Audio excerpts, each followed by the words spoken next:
It was a big day out for these blind and partially sighted children who travelled more than 400 kilometres from the city of Mar del Plata to visit the Buenos Aires planetarium, with the promise they'll be able to touch the skies.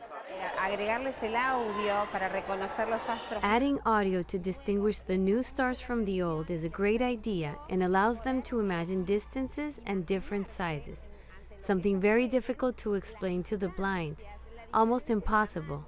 With these specially made tactile skies, more instructions in Braille and enhanced audio, visually impaired visitors can, for the first time, identify stars and constellations, trace the Milky Way and explore the planets. We're all observers of the sky, scientists, specialists in teaching astronomy, but basically people are used to seeing the sky. This has completely changed our parameters. We're observing in a different way. Both teachers and those at the planetarium say the main obstacle to including those with disabilities in activities many of us take for granted is our lack of imagination in how to relay the message.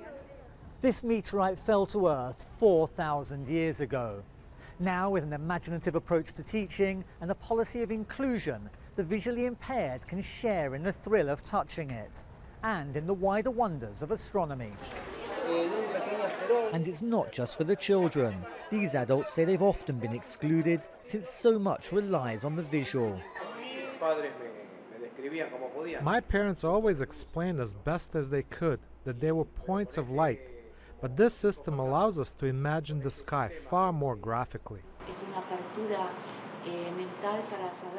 This has opened our minds, shown us how small we are in this universe. We're nothing, but at the same time we're an important part of creation. Observation does not rely just on the visual, was one of the mottos used here, letting the blind and visually impaired into the sighted world and forcing the rest of us to see the skies and much else from a different perspective. Daniel Schweimler, Al Jazeera, Buenos Aires.